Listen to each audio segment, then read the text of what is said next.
ಇವತ್ತಿನ ಪ್ರತಿಭಟನೆಗೆ ರಾಜ್ಯಾಧ್ಯಕ್ಷರೇ ಬರಲಿಲ್ಲ ಸರ್. ಅದನ್ನು ನೀವು ಅರವಿಂದ್ ಲಿಂಬಾವಳಿ ಕೇಳಿ ಹೇಳ್ತಾರೆ, ಯಾಕೆ ಬಂದಿಲ್ಲ ಅನ್ನುವಂಥದ್ದು ಎಲ್ಲರಿಗೂ ಗೊತ್ತಿದೆ. ಯಾವ್ದಕ್ ಬಂದಿಲ್ಲ ಸರ್? ಯಾವ್ದಕ್ ಬಂದಿಲ್ಲ ಅವರು ಅನಾರೋಗ್ಯದ ಕಾರಣಕ್ಕೋಸ್ಕರ ಬಂದಿಲ್ಲ ಅಂತ ಹೇಳಿದಾರೆ ಸರ್ ಅವರು. ಬಟ್ ಏನ್ ನನಗ್ ಗೊತ್ತಿಲ್ಲ, ಆರೋಗ್ಯ ಸರಿ ಇತ್ತು ಇಲ್ಲೋ ಅನಾರೋಗ್ಯ ಇತ್ತು, ಯಾ ಡಾಕ್ಟರ್ ಕನ್ಸಲ್ಟ್ ಮಾಡ್ಯಾರೋ ನಮ್ಗೆ ಗೊತ್ತಿಲ್ಲ. ಅಲ್ಲ ಯಾರು ಕೂಡೇಬಾರ್ದ, ಊಟ ಮಾಡೇಬಾರ್ದ.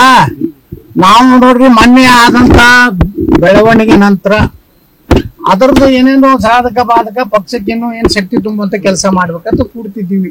ನಾವೇನೇನು ಪಕ್ಷದ ವಿರುದ್ಧ ಕೆಲಸ ಮಾಡ್ತಿಲ್ಲ, ಏನೂ ಇಲ್ಲ. ಬರ್ಬೋದಾಗಿತ್ತು. ಯಾರಿ ಅಶೋಕ್ ಅವರ ನೇತೃತ್ವದ ಬಗ್ಗೆ ನಮ್ದೇನ್ ತಕರಾರಿ ಇಲ್ಲ ಅಲ್ರಿ.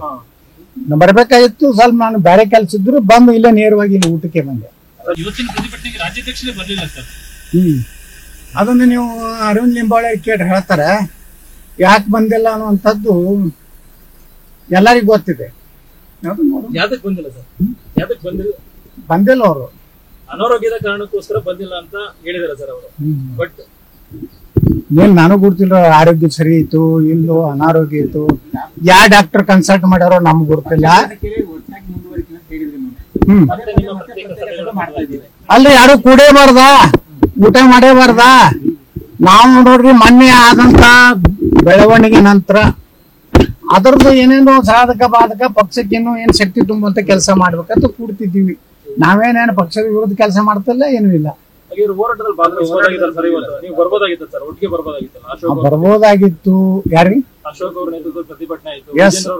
ಅಶೋಕ್ ಅವರ ನೇತೃತ್ವದ ಬಗ್ಗೆ ನಮ್ದೇನ್ ತಕರಾರಿ ಇಲ್ಲ ಅಲ್ರಿ.